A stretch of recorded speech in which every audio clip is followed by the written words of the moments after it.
ang lahat.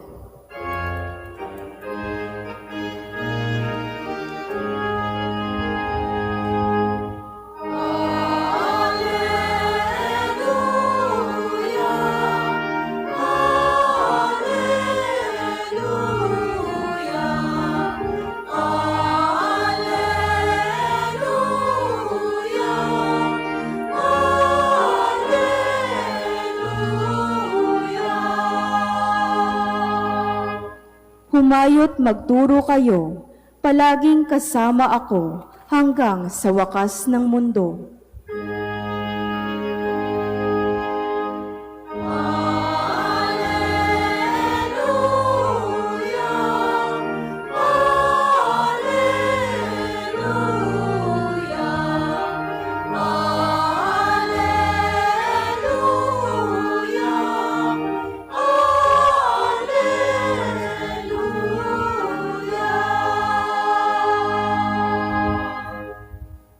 Sumainyo ang Panginoon. At sumaiyo rin. Ang wakas ng mabuting balita ng Panginoon ayon kay San Mateo. Papuri sa iyo, Panginoon. Noong panahong iyon, ang 11 alagad ay nagpunta sa Galilea, sa bundok na itinuro sa kanila ni Jesus. Nang makita nila si Jesus, siya'y sinamba nila. Bagamat may ilang nag-alinlangan. Lumapit si Jesus at sinabi sa kanila, "Ibinigay na sa akin ang lahat ng kapangyarihan sa langit at sa lupa. Kaya humayo kayo at gawin ninyong alagad ko ang lahat ng bansa. Binyagan ninyo sila sa ngalan ng Ama at ng Anak at ng Espiritu Santo. At turuang sumunod sa lahat ng ipinag-utos ko sa inyo. Tandaan ninyo, ako'y laging kasama ninyo hanggang sa katapusan ng sanlibutan." Ang mabuting balita ng Panginoon. Pinupuri ka namin, Panginoong Hesukristo. Isang magandang umaga po sa inyong lahat. Palapakan natin ang Panginoon. Ngayon po ay pinagdiriwang natin ang dakilang kapistahan ng pag-akyat ng ating Panginoong Hesukristo. Kung bibilangin po natin sa pagdiriwang natin sa liturhiya, ito po yung ika-40 araw mula nang siya po ay mamatay at muling mabuhay. After 40 days, siya ay umakyat sa langit. Magkaiba po yung pagdiriwang na si Maria ay iniakyat.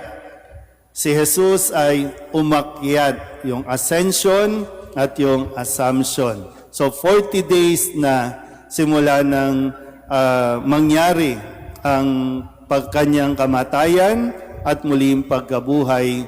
At ito po ang pagtatapos din ng kanyang pagpapakita sa mga alagad at sa mga iba pa. Pero ito naman ang pagsisimula ng misyon ng mga alagad. Ipinagkakatiwala na ng Panginoong Hesukristo sa kanyang mga alagad ang misyon na ipahayag ang mabuting balita.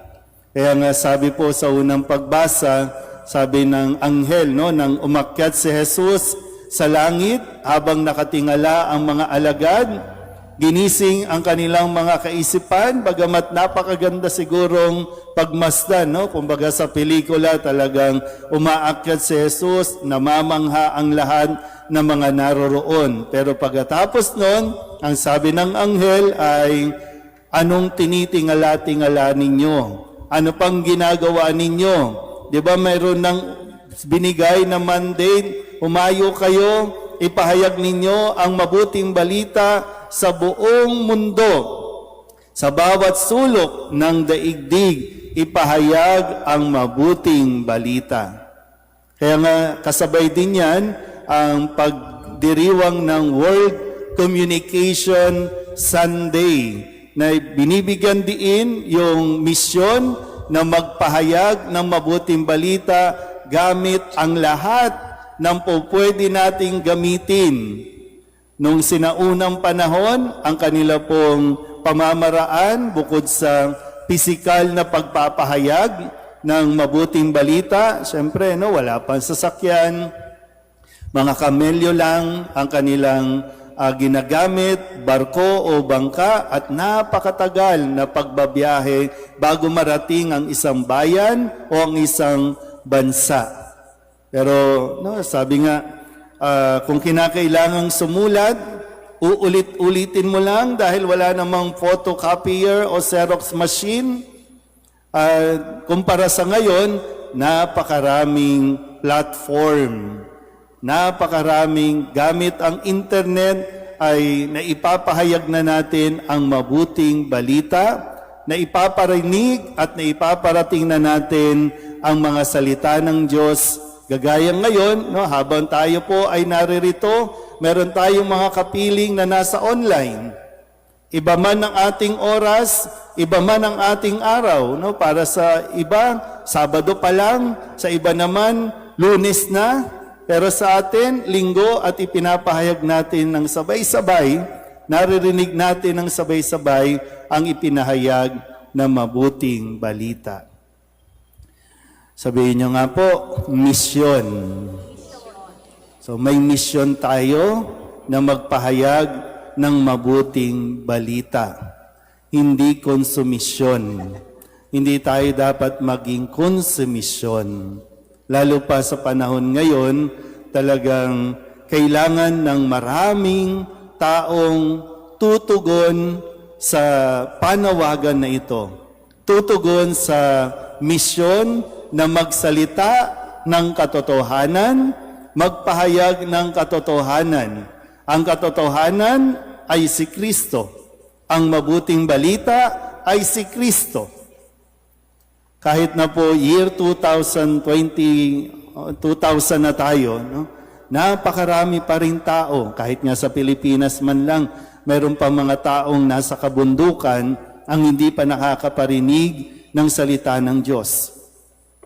Mayroon pa mga lugar na hindi pa naaabot kasi dapat sementado na at maganda na ang mga daan, pero dahil maraming kasinungalingan na nagiging ghost project, kaya hindi pa rin ito matapos-tapos.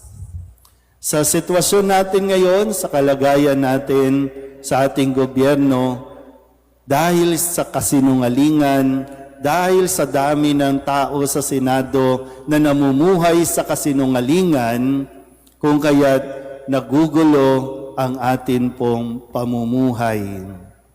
Kaya sana po, gaya ng nasabi ko kanina, marami na tayong pamamaraan para magpahayag ng katotohanan.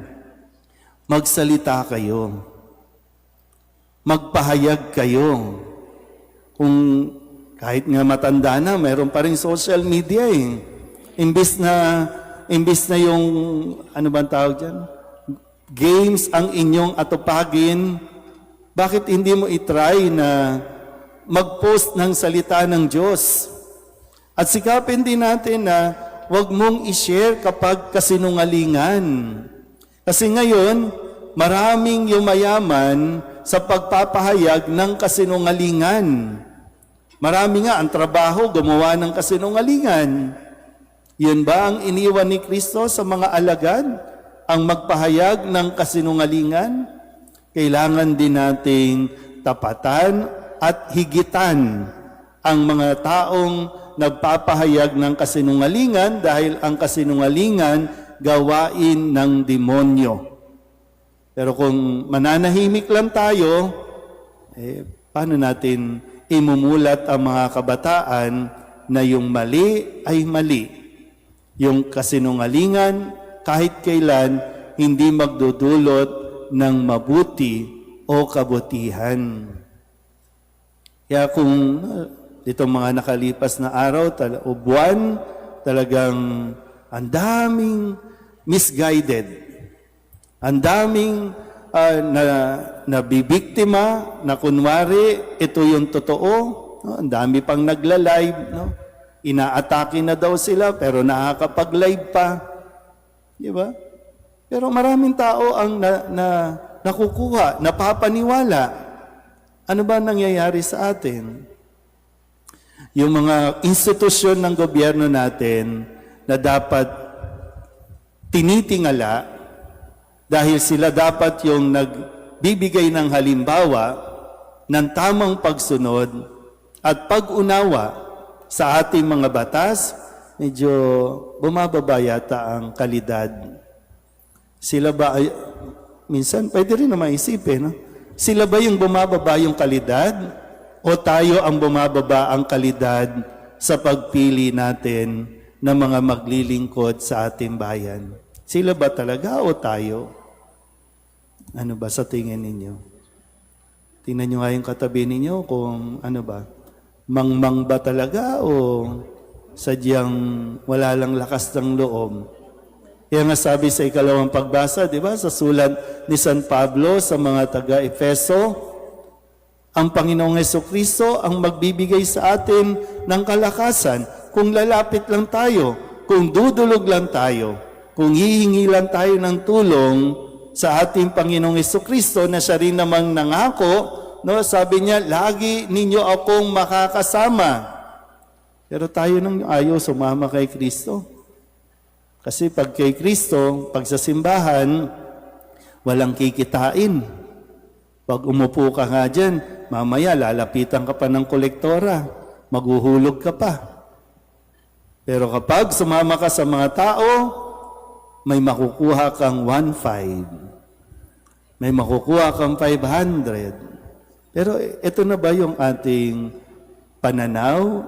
Ganito na ba ang ating pag-iisip? Ganito na ba ang ating pag-uugali? Kaya nga ngayon din, Pistang Bayan, na pinapaalala sa atin, lalo na si San Jose, nakinig sa panawagan ng Panginoon na sinabing, huwag kang matakot maging asawa ni Maria. Huwag kang matakot maging ama. Napakabigat na responsibilidad kasi dapat ang isang ama ang magdadala sa kanyang pamilya at magpapakita ng mabuting halimbawa, lalo tigit sa pagsasalita ng katotohanan. Sa pagtanda natin, naiintindihan natin minsan na talagang may mga panahon na hindi mo maiwasan magsinungaling, pero yung alam natin na hindi dapat ito malaman, hindi dapat ito ipinaparinig sa mga bata kasi hindi nila maintindihan yung konteksto kung bakit kailangan mong magsinungaling.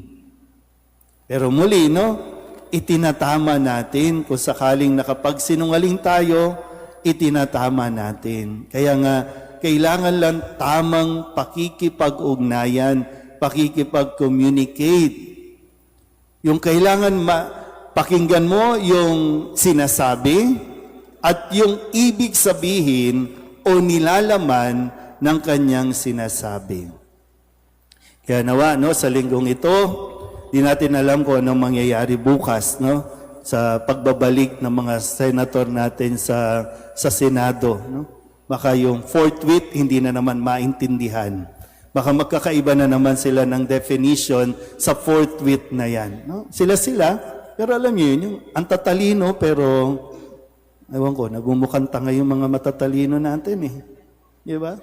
Matatalino naman, ang mga nakapag-aral naman Kaya nga, nakakadismaya na, ganyan ba yung level ng utak nila? Yung kailangan magsinungaling para magmukhang matalino?